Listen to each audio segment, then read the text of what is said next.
Okay, here's a thought to start our deep dive today. The true test of leadership. It's not found when the budget is fat, the vision is crystal clear, and, everyone is applauding. No, the real test surfaces when the wells run dry. That's a pretty stark way to open, but it really captures the core argument of the material we looked at. It really does.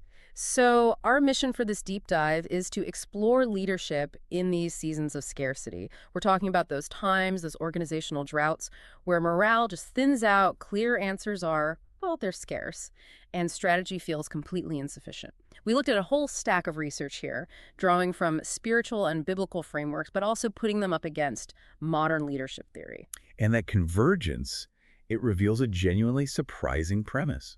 I mean, conventional wisdom tells leaders to hunker down, right, manage the decline, and just wait for better conditions. Wait for the storm to pass. Exactly. Yeah. But the frameworks we analyzed argue the complete opposite. Transformative leadership doesn't wait for the drought to end. It shows up right in the middle of it. Scarcity actually strips leadership down to its absolute essence. So what does that essence look like in practice then? Well, it's the core of who you are when all the external supports are gone. The big budgets, the high energy. The essence that's left is integrity when there's intense cost pressure. It's clear communication when everything is ambiguous. And it's the willingness to take responsibility for the emotional state of your team, even when you feel depleted yourself. And we aren't just talking about, a lack of money. The research suggests we're living in an era of quiet drought. Precisely. An organization can look like it's functioning on the surface, hitting its metrics, but something vital is missing. Hope, maybe, or belief. These quiet droughts show up as moral fatigue, emotional exhaustion, that feeling of being constantly responsible without any replenishment.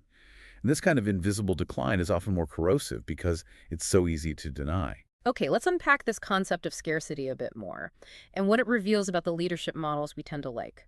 Because the quiet truth is that a lot of celebrated leadership models, they only really work when conditions are good. They rely on that energy, momentum, high incentives. Right, they depend on visible, consistent success.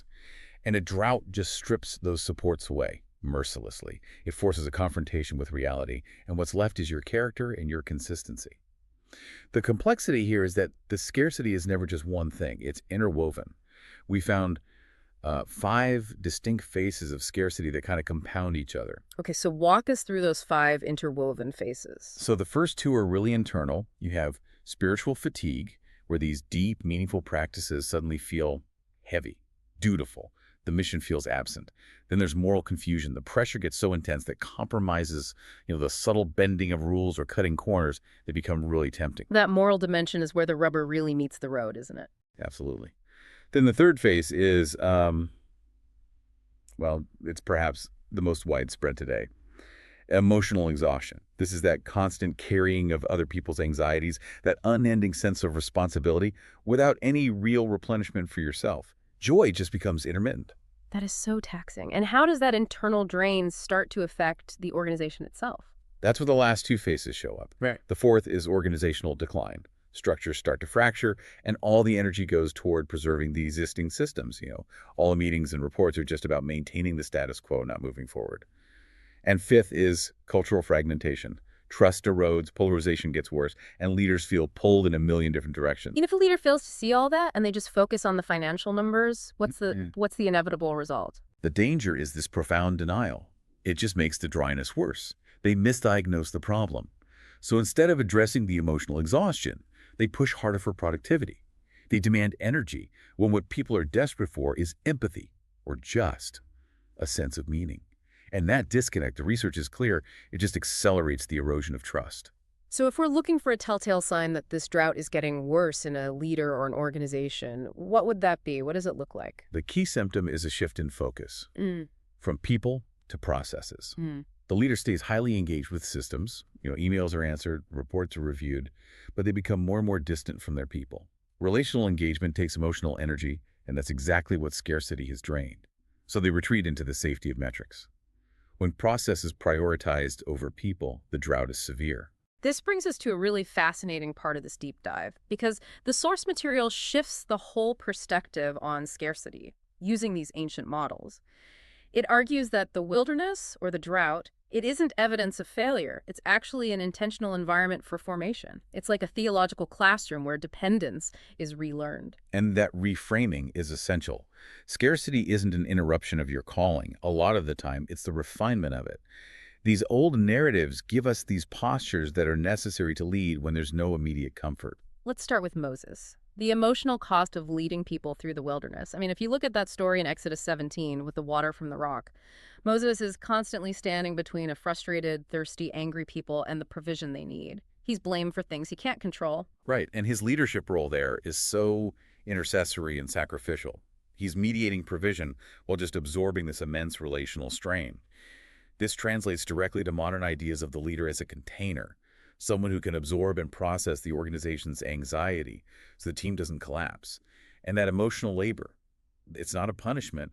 The text suggests it's formative. It equips him for endurance. Leaders have to realize their job is often mediating hope, not just controlling resources. That idea of absorbing anxiety is huge, but Right. how do you square that with the burnout we just talked about? If the leader is a sponge, how do they not collapse? Yeah, that's the crucial distinction. And the next case study really helps with that. Think about Elijah during the famine. He's this powerful prophet, but a huge part of his preparation is hiddenness. God sends him into isolation by a brook where he's fed by ravens. Being fed by ravens, I mean, that defies every logical business plan. Exactly. The hiddenness is preparation, it's not failure.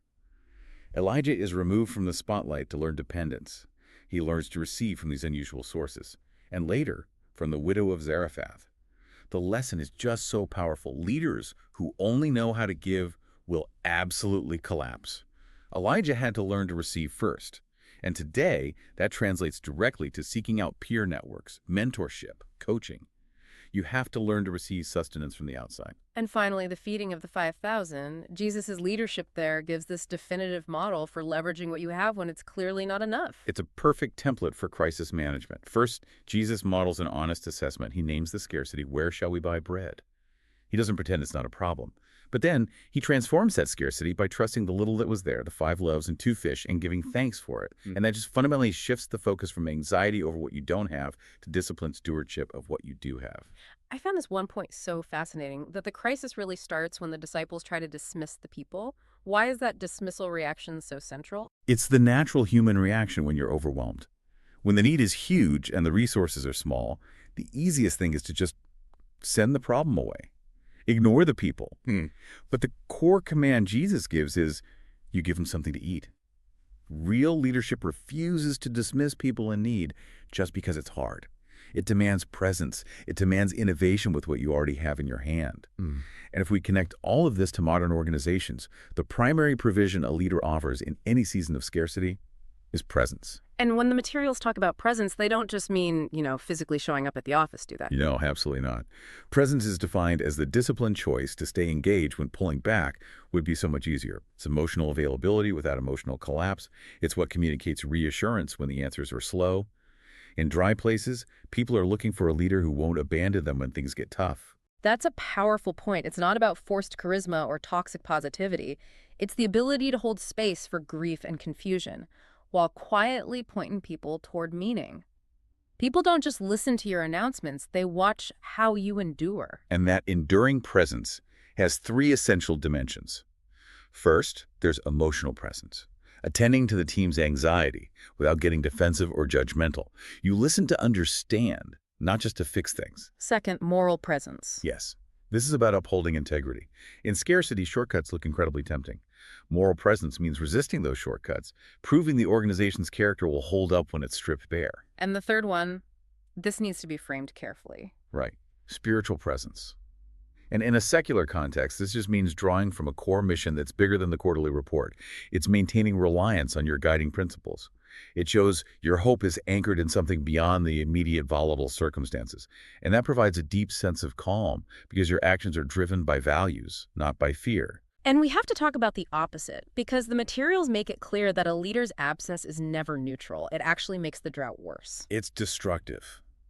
Silence breeds fear and rumor because people just assume the worst. Distance retreating to your office is seen as abandonment.